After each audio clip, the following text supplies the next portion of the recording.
चक्रपाणी। गुरुदेव, मैं यह ठीक से समझ नहीं पाया कि क्रिया क्या होती है। गुरुदेव, जो कुछ भी घटित होता है या किया जाता है सामान्यतया उसी को क्रिया कहा जाता है। हठ योग में आसन मुद्राओं के अभ्यास को क्रिया कहा जाता है। आयुर्वेद में औषधि निर्माण में क्रियाएं की जाती हैं, किंतु मैं यहाँ क्रिया को एक अलग अर्थ में प्रयोग कर रहा हूँ।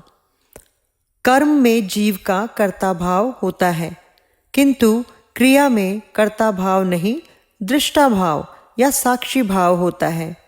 कर्म जागृति से पूर्व किया जाता है, जिसमें सभी प्रकार की आणुवी साधनाओं का भी समावेश है, किंतु क्रिया जागृति के पश्चात अपने अंतर में घटित होती हुई अनुभव की जाती है। क्रिया का आधार पूर्व संचित संस्कार हैं, जिन्हें जागृत चैतन्य शक्ति संस्कार क्षय से बाहर चित्त में निकालकर उनके अनुरूप क्रिया करती है। क्रिया संस्कार क्षय के लिए होती है। संस्कार साधक के चित्त में उभरते हैं तथा क्रिया करने वाली चैतन्य शक्ति की लीलाओं को साधक साक्षी भाव से देखता रहता है। क्रिया के संस्कार संचय नहीं होते, क्योंकि उनमें साधक का कर्ता भाव एवं आसक्ति नहीं होती। क्रियाएं विभिन्न स्तरों पर घटित होती हैं, जैसे शारीरिक क्रियाएं, उछलना, घूमना, हाथ पैर पटकना इत्यादि। बुद्धि की क्रियाएं, विचारों का चलना, किसी समस्या का समाधान सुझाई देना। हृदय की क्रियाएं, जैसे विभिन्न भावों का उदय होना। सुषुम्नागत 6 चक्रों की क्रियाएं।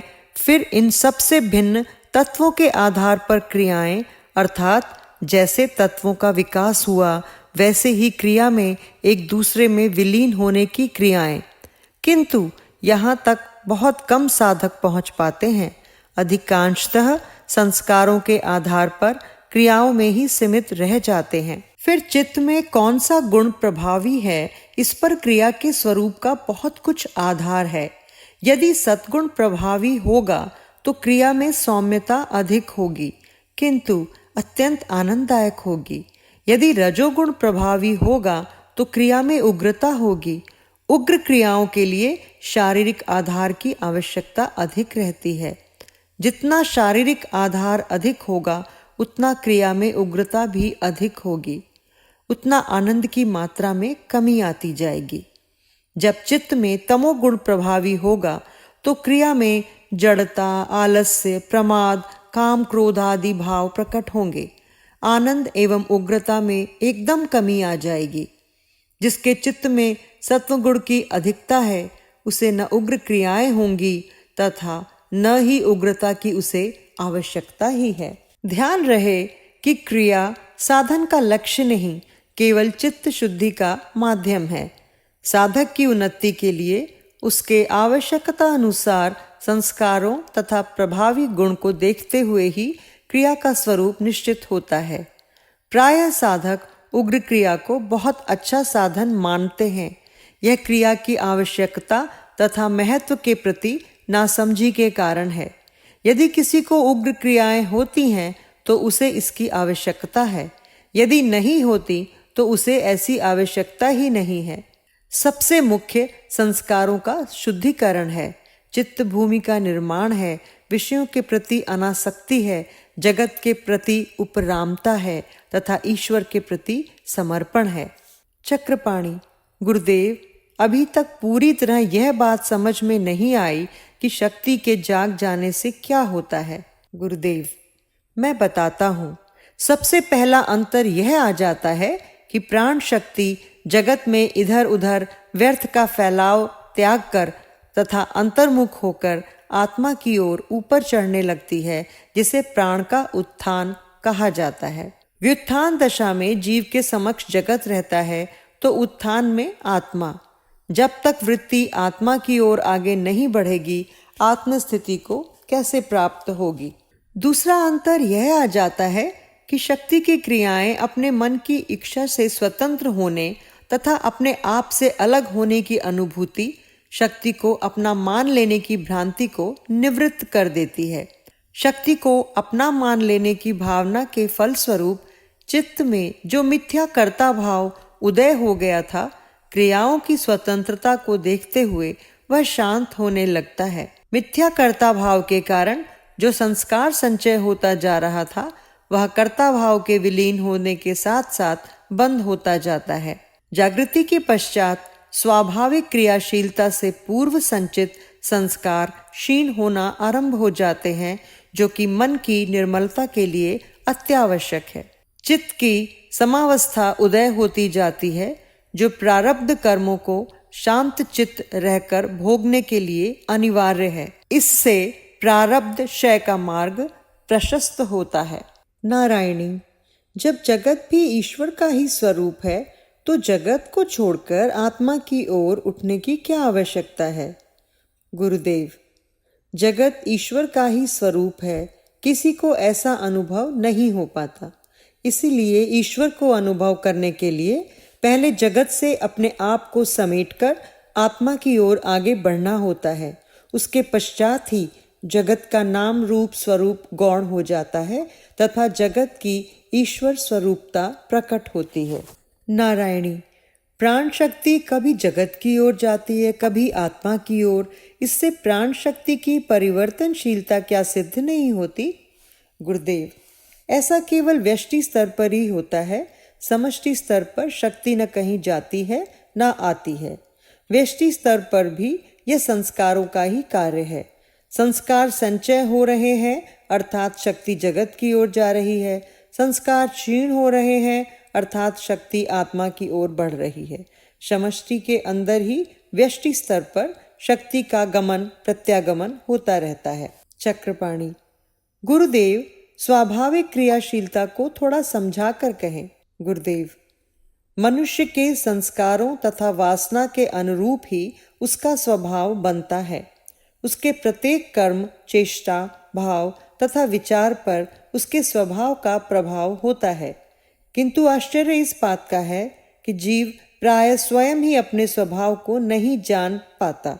कई बार वह ऐसे कार्य करने लगता है जो उसके स्वभाव के अनुकूल नहीं होते।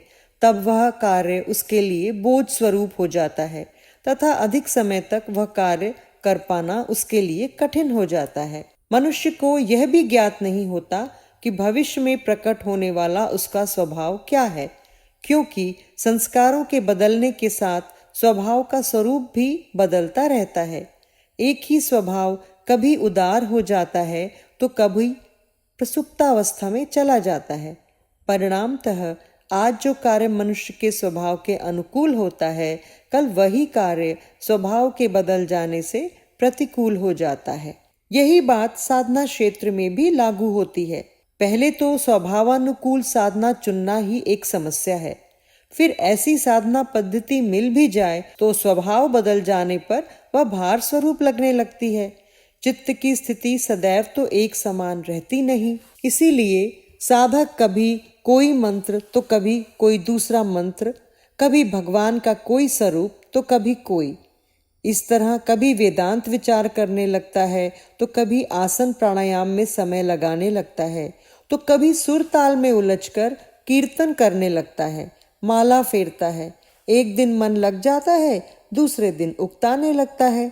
साधना की गाड़ी इसी तरह किसी भी लाइन पर तो कभी किसी लाइन पर चलती रहती है, कभी बंद हो जाती है। शक्तिपात अर्थात शक्ति जागृति के पश्चात संस्कारों, चित्त भूमिका तथा स्वभाव के अनुसार साधन की क्रियाएं चलती रहती हैं। शक्ति ज्ञानवती होने के कारण साधक की आंतरिक स्थिति से पूरी तरह अवगत है तथा उसे वही क्रिया प्रकट करती है जो उसकी चित्त के स्थिति के अनुकूल हो। यह स्वाभाविक क्रिया कही जाती है। जब संस्कार बदलने पर स्वभाव बदल जाता है तो क्रिया भी स्वभावतः उसी के अनुरूप बदल जाती है। इसलिए तो इसे सिद्धयोग अथवा महायोग कहा जाता है, क्योंकि महायोग स्वतः प्रकट होता है। चक्रपाणी, यह महायोग क्या है? गुरुदेव, यह योग की दृष्टि से शक्तिपात द्वारा जागृत शक्ति का ही दूसरा नाम है, जिसमें सभी यौगिक क्रियाएं स्वतः घटित होती हैं। योग कई प्रकार का है, किंतु 4 प्रकार का योग मुख्य माना गया है: मंत्र, हठ, लय तथा राज। आज हम इन चारों का संक्षिप्त वर्णन करेंगे। मंत्र योग, इसमें मुख्य जप साधना है, जिसमें मंत्र शक्ति की जागृति के लिए अनुष्ठान या पुरस्चरण भी किए जाते हैं। शक्ति वास्तव में पहले से ही चित्त में कार्य कर रही होती है, किंतु चित्त शक्ति को मंत्र साधना में मंत्र शक्ति कहा जाता है। जब चित्त शक्ति जागृत हो जाती है तो उसे मंत्र चैतन्य कहा जाता है। अब यदि किसी ने पूर्व जन्मों में जप साधनाएं की हैं, जिनके संस्कार चित्त में संग्रहित हैं, तो शक्तिपात के उपरांत शक्ति जागृत होकर संस्कारों को उभारती है तथा उसी क्रम में मंत्र साधना के संचित संस्कार भी उदय हो जाते हैं, तो वही मंत्र स्वयमेव क्रिया रूप में साधन में प्रकट हो जाता है।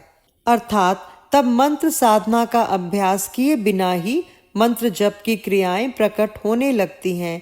यही मंत्र चैतन्य है। चक्रपाणी, क्रिया रूप जप मौखिक होता है या मानसिक?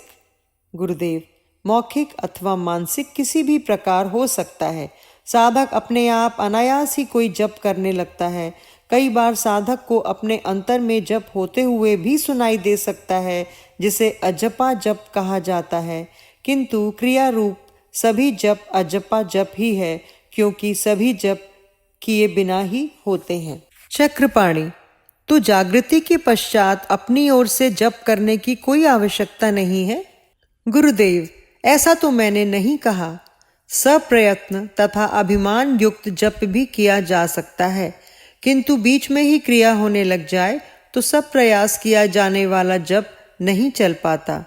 दूसरे सब प्रयास जप का संस्कार तो संचय होगा ही, जिसे बाद में कभी भी शक्ति को क्रियाओं के माध्यम से बाहर निकालना पड़ता है। वास्तव में जप साधना का उद्देश्य मंत्र चैतन्यता प्राप्त करना ही है। वह अवस्था प्राप्त होने के पश्चात अगले स्तर का साधन चलने लगता है। हठ योग, यह भी एक वैज्ञानिक तथा शास्त्र सम्मत योग प्रणाली है, जिसमें आसन मुद्राओं के माध्यम के साथ प्राणायाम मुख्य होता है। इसका उद्देश्य भी कुंडलिनी की जागृति ही है। कई लोग आसनों का अभ्यास स्वास्थ्य लाभ के लिए भी करते हैं, किंतु यह हठ योग नहीं होता, केवल यौगिक व्यायाम होता है। यदि हठ योग को साधना के रूप में लिया जाए तो जागृति का लक्ष्य ही अभिमुख होता है। इड़ा तथा पिंगला दोनों नाड़ियों में प्रभावित होने वाली प्राणवायु को मूलाधार सुषुम्ना द्वार पर स्थिर करके मंत्र शक्ति के संयोग से उसे सुषुम्ना में प्रवेश करवाने का यत्न किया जाता है। प्रवेश कर जाना ही कुंडलिनी जागृति कही जाती है तथा उसके पश्चात स्वतः सिद्ध साधन आरंभ हो जाता है। अन्य संस्कारों के अतिरिक्त हठ योग की क्रियाओं के अभ्यास के संस्कार भी क्रिया बनकर बाहर निकलते हैं। पहले यह सब प्रयास होता था, अब अनायास होता है। नारायणी, किंतु प्रायः हठ योगी आजीवन हठ योग के अभ्यास में ही लगे रहते हैं। क्या उन्हें आगे का स्तर प्राप्त नहीं होता है? गुरुदेव, इसका अर्थ तो यही है कि उनकी कुंडलिनी अभी जागृत नहीं हुई, या कुंडलिनी जागृत उनका लक्ष्य ही नहीं है। कई हठ योगी हठ योग के प्रशिक्षक बनकर आजीवन लोगों को आसनों का प्रशिक्षण देकर धन कमाने में लगे रहते हैं। हठ योग भी एक विज्ञान की तरह है, जो उचित मार्गदर्शन के अभाव में फलीभूत नहीं हो पाता। शक्ति जागृति के पश्चात कुंडलिनी सुषुम्नागत चक्रों का वेद करती हुई ऊपर चढ़ना आरंभ कर देती है। यह विषय आगे समझाया जाएगा। यदि आपको विषय में रुचि पैदा हो गई तथा आप उसे समझना चाहो तो आपको जल्दी जल्दी आना पड़ेगा। चक्रपाणी, बहुत अच्छा गुरुदेव, अब हम जल्दी जल्दी आया करेंगे। लय योग, योग का तीसरा प्रकार है लय योग। यह ध्यान योग का विषय है। इसमें सर्वप्रथम अभ्यास के द्वारा अपनी इंद्रियों को अंतर्मुख करना पड़ता है, फिर धारणा ध्यान समाधि का अभ्यास करना होता है। जब वृत्ति ध्येय पदार्थ में लीन होती है तो यह लय योग होता है, किंतु प्रायः अंतर्नाद पर लय करने को ही लय योग कहा जाता है। अंतर्नाद को अनहद नाद भी कहा जाता है, क्योंकि बिना किसी आघात के ही यह प्रकट होता है। जब यह सुनाई देना आरंभ होता है तो कई प्रकार की ध्वनियां अंतर में सुनाई देती हैं। उस मधुर ध्वनि में मन लय हो जाता है। इस मार्ग के साधक जगत की उत्पत्ति नाद से ही मानते हैं। शक्ति सिद्धांत में लय शक्ति के स्पंदन का परिणाम है, किंतु यह निरर्थक वाद विवाद है। स्पंदन पहले कि नाद पहले। जब साधक की स्थिति वहां तक पहुंचेगी तो जैसा है प्रत्यक्ष हो जाएगा। नारायणी, क्या नाद योग भी एक स्वतंत्र साधन है? गुरुदेव, हाँ। आदि शंकराचार्य ने इस साधन की योग तारावली में बहुत महिमा गाई है। इस मार्ग में भी कई सिद्ध पुरुष हुए हैं। राजयोग। अब थोड़ी सी राजयोग की चर्चा करके फिर आज के विषय को यहीं विश्राम देंगे। राजयोग क्या है, इस बारे में सभी मार्गों वाले अपने अपने मार्ग की उच्च अवस्था को राजयोग कहते हैं। इतना निश्चित है कि राजयोग स्वाभाविक अवस्था है जिसमें सभी अब अस्वाभाविकताएं समाप्त हो जाती हैं। किसी भी मार्ग से चला जाए, अंततः सभी को राजयोग पर ही आना है। यह तो राजयोग नाम से ही स्पष्ट है कि यह सभी योगों का राजा है। ऐसी उच्च अवस्था शक्ति साधन में स्वतः उदय होती है। यह तो कह ही चुका हूं कि सभी प्रयत्न वास्तव में शक्ति के ही हैं। साधक का प्रयत्न केवल समर्पण है। राजयोग की स्थिति तक साधक को ले जाना शक्ति का ही प्रयत्न एवं उत्तरदायित्व है। साधक को केवल साक्षी बने रहना है। जब शक्तिपात के द्वारा शक्ति जागृत हो जाती है तो उक्त चारों योग स्वतः ही क्रियाओं में प्रकट होते जाते हैं। इतना ही नहीं, भक्ति योग की विभिन्न भावनाएं, ज्ञान योग संबंधी शंका समाधान तथा कर्म योग के लिए आवश्यक चित्त की समावस्था सब अपने आप तथा समय से प्रकट होते रहते हैं। अब बहुत समय हो गया है बात करते करते, इसलिए अब आप लोग जाओ। चक्रपाणी, गुरुदेव, जाने से पहले एक निवेदन करना चाहता हूँ। मैं अबोध बालक हूँ, अंतर में विकारों की भी कमी नहीं है, पर जैसा भी हूँ आपकी शरण में हूँ। यदि आप उचित समझें तो दीक्षा देने की कृपा करें। नारायणी, इस निवेदन में मैं भी सम्मिलित हूँ गुरुदेव। मैं इनकी अर्धांगिनी हूँ। इनके हर काम में इनका साथ देना मेरा धर्म है। गुरुदेव, यह तुमने उचित ही कहा है, किंतु इस विषय पर अगली बार बात करेंगे। चलते समय आज अभिवादन के अतिरिक्त श्रीधर से और कोई बात नहीं हुई। जब गुरुदेव से इनकी चर्चा चलती थी उस समय बाहर अच्छी वर्षा हो रही थी। अभी तक भी कुछ बूंदाबांदी थी। बाहर सब जगह कीचड़ हो गया था, गड्ढों में पानी भर गया था। दोनों बातें करते चले जा रहे थे कि सहसा चक्रपाणी का पांव फिसल गया और वह धड़ाम से गिर पड़ा। सब कपड़े लथपथ हो गए। नारायणी इस पर जोर से हंस पड़ी और बोली कि मन का कीचड़ अधिक होने से बाहर आ गया है। इस पर चक्रपाणी कुछ खिसिया सा गया। बोला, मन में कीचड़ तो है ही, इसीलिए तो जगत में भागते फिर रहे हैं, किंतु गुरुदेव की कृपा से एक दिन कीचड़ अवश्य साफ हो जाएगा, ऐसा मन में विश्वास है। नारायणी, मुझे क्षमा करें, मुझे ऐसा नहीं कहना चाहिए था। चक्रपाणी, नहीं, तुमने ठीक ही कहा। जो चलेगा वो गिरेगा भी, फिसलेगा भी, तो एक जगह बैठा रहेगा क्या? लेकिन जो एक जगह बैठा रहेगा वह क्या फिसलेगा? नारायणी, तुम गिरकर फिर उठ जाना साधकों के वश की ही बात है। संसारी एक बार गिर गया तो गिरा ही रहता है। चक्रपाणी, गिरकर उठ जाना यही तो साधन है। नारायणी, अरे वाह, आप तो ज्ञानियों जैसी बात करने लगे। चक्रपाणी, गुरुदेव की कृपा है। आज दोनों कुछ अधिक ही प्रसन्न थे। मन में दीक्षा के विषय में विचार उमड़ घुमड़ रहे थे। चक्रपाणी, दीक्षा के उपरांत डटकर साधना करेंगे। नारायणी, आपका सारा उत्साह सामने आ जाएगा। पहले सभी ऐसा कहते हैं, दीक्षा के बाद धीरे धीरे ठंडे पड़ने लगते हैं। चक्रपाणी, मैं ठंडा नहीं पड़ूंगा। दुनिया को खूब ठोक बजाकर परख लिया है। अब तो साधन ही एक मार्ग है। नारायणी, यह तो आपने ठीक कहा। दीक्षा लेकर भी जो साधन भजन में मन नहीं लगाए, उसके समान दुर्भाग्यशाली कौन है। चक्रपाणी, और जो गुरु कृपा का पूरा लाभ उठाए, उसके जैसा सौभाग्यशाली कौन है। दोनों बातें कर ही रहे थे कि इतने में विलास आ टपका। उसने आते ही कहा, गुरुदेव के दर्शन हो गए क्या। नारायणी, देखिए विलास जी, जिस प्रकार यह आवश्यक नहीं कि हमारी हर एक बात आपको पसंद आए, उसी प्रकार आपकी हर बात को पसंद करने के लिए हम भी बाध्य नहीं हैं। उचित यही है कि दोनों अपने रास्ते पर चलें तथा एक दूसरे के साथ छेड़खानी न करें। विलास, मैंने तो केवल एक बात पूछी थी। नारायणी, आप केवल एक बात पूछने में ही बहुत कुछ कह गए हैं। विलास, आपको बुरा लग गया? अच्छा, तो मैं चलता हूँ। नारायणी, आज ऐसे नहीं जाओगे, आज भोजन हमारे साथ ही करोगे। रसोई घर में जाकर चक्रपाणी ने नारायणी से कहा, तुम बड़ी व्यवहार कुशल हो। विलास को डांट भी दिया और फिर भोजन पर निमंत्रित करके मना भी लिया। नारायणी, गुरुदेव ने कहा था ना कि उसे मन से क्षमा कर दो। अब मन में विलास के लिए घृणा भाव रखकर हम अपना मन तो दूषित नहीं कर सकते ना। प्रेम तथा सद्भाव का मार्ग ही बाकी बचता है। यदि विलास अपना स्वभाव नहीं बदलता है, तो भी हम अपने प्रेम का मार्ग क्यों छोड़ दें।